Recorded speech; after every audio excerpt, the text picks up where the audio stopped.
भोपाल से बड़ी खबर मिल रही है, जहां पर 17 दिसंबर को राजधानी भोपाल में पकड़े गए 26 टन गौमांस मामले में हिंदू संगठनों ने पुनः एक बड़ा प्रदर्शन करने की चेतावनी दी है।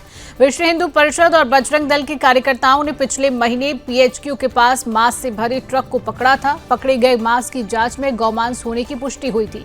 पुलिस ने इस मामले में 2 लोगों को गिरफ्तार भी किया है, लेकिन हिंदू संगठनों का दावा है कि भोपाल के चल रहे स्लाटर हाउस में गायों की हत्या की गई और इस मामले में और लोग भी शामिल हो सकते हैं। संगठन सच्चाई सामने लाने के लिए बड़ी और स्वतंत्र जांच की मांग कर रही है। विश्व हिंदू परिषद और बजरंग दल के कार्यकर्ता इस मुद्दे पर लोगों को जागरूक करने और गायों की सुरक्षा को लेकर कानून के अनुसार कार्रवाई सुनिश्चित कराने की अपील कर रही हैं। उनका कहना है कि कानून का पालन होना चाहिए और पशु हत्याओं पर रोक लगनी चाहिए। हिंदू संगठनों के इस कदम को लेकर भोपाल में सुरक्षा के कड़े इंतजाम किए गए हैं। प्रशासन ने भी प्रदर्शन को शांतिपूर्ण रखने के निर्देश जारी किए हैं। इस मामले की आगे की कार्रवाई और पुलिस की जांच पर पूरी निगरानी रखी जा रही है।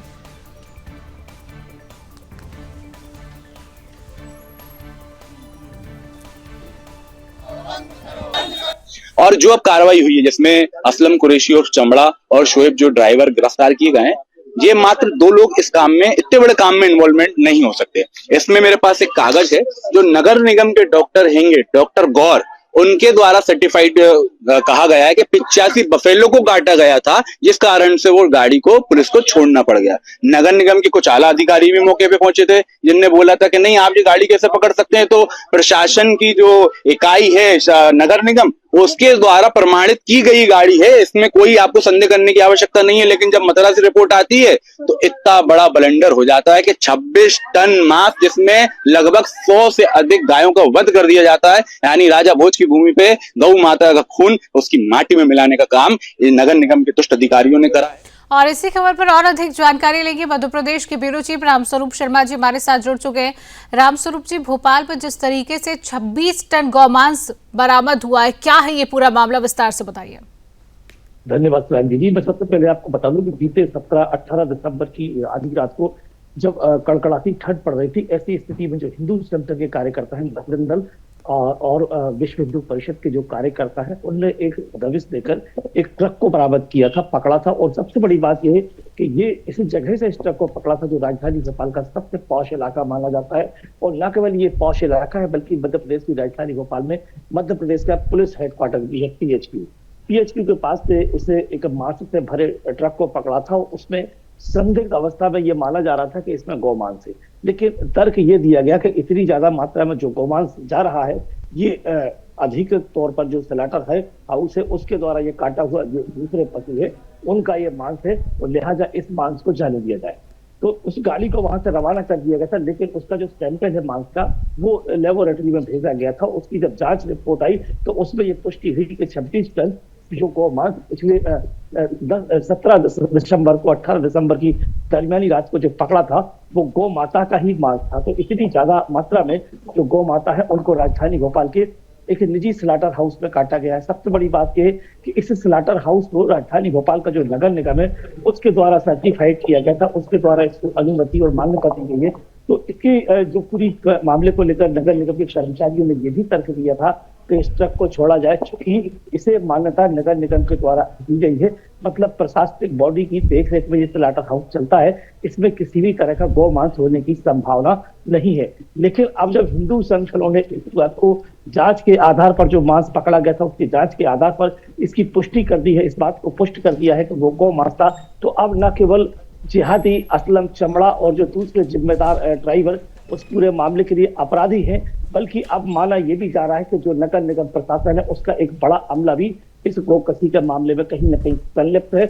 और राजधानी भोपाल और मध्य प्रदेश से जो लगातार गौकसी और गायों के मांस की जो तस्करी की जाती है, उसे विदेश में भेजा जाता है, हैदराबाद और मुंबई के रास्ते, उसमें एक बहुत बड़ा रिकॉर्ड खुल के सामने आया है। और अब इस पूरे मामले को लेकर हिंदू संगठनों की तरफ से ये चेतावनी दी गई है कि राजधानी भोपाल में आने वाले दिनों में एक बड़ा प्रदर्शन किया जा सकता है। रामस्वरूप जी, जिस तरीके से विश्व हिंदू परिषद हो चाहे बजरंग दल हो, स्वतंत्र जांच की लगातार मांग करे, प्रशासन ऐसे पूरे मामलों को लेकर मध्य प्रदेश में किस तरीके से सक्रिय है?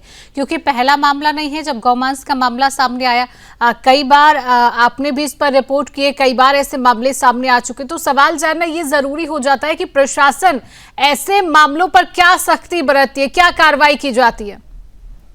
बिल्कुल ठीक कहा। देखिए शिवांगी जी, ये जो गौकसी का मामला है, ये 26 टन का जो मामला है, दूसरे गोवंश की तस्करी और दूसरे जो अवैध गौवंश का जो मांस है उसकी तस्करी के मामलों से इसलिए अलग हो जाता है क्योंकि इसका जो स्लॉटर हाउस है जिससे ये संबंध रखता है वो सरकारी जो नगर निगम होता है, वहां से ये संबद्ध था और वहां से इसको मान्यता प्राप्त थी। उस मान्यता प्राप्त स्लॉटर हाउस में इस मांस को काटकर और जो दूसरे मवेशी हैं, दूसरे जो पशु हैं, उनका मांस बताया जा रहा था, जबकि जांच रिपोर्ट में यह पाया गया है कि 26 टन जो गौमांस बरामद हुआ है वो गाय का ही गौमांस था।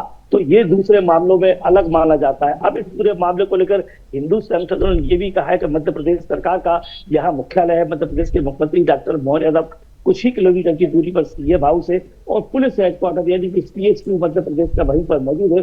पुलिस की और प्रशासन की नाक के नीचे इतनी ज्यादा मात्रा में जो गोवंश है उसके मांस की तस्करी की जा रही है, तो मध्य प्रदेश के और जो दूसरे इलाके हैं उन इलाकों में क्या स्थिति होगी? रही बात इसमें पुलिस प्रशासन की और प्रशासनिक अधिकारी भी, तो उनने इस पूरे मामले में अभी तक 2 गिरफ्तारियां की है। एक असलम चमड़ा नाम के व्यक्ति को गिरफ्तार किया है, दूसरा उस ट्रक का जो चालक है उसको ड्राइवर है उसको गिरफ्तार किया है जो एक पूरे मांस का परिवहन कर रहा था। लेकिन हिंदू संगठनों का ये कहना है कि इस पूरे मामले में और भी लोग मुलव्वस हो सकते हैं, जो सफेद पोस्ट लोग हैं, सफेद चेहरे ऐसे बहुत सारे हैं जो उजागर हो सकते हैं। हिंदू संगठनों ने ऐसे लोगों की तरफ इशारा किया है जो रसूखदार हो सकते हैं या राजनीतिक दलों से संबंध रखने वाले। आगे क्या कार्रवाई की जा रही है रामस्वरूप शर्मा जी? जिस तरीके से हिंदू संगठन कई नामों को सामने ला रहा है कि ये लोग जो है इसमें शामिल भी हो सकते हैं, तो आगे किस तरीके से कार्रवाई? प्रशासन की कोई प्रतिक्रिया मीडिया के सामने अभी तक?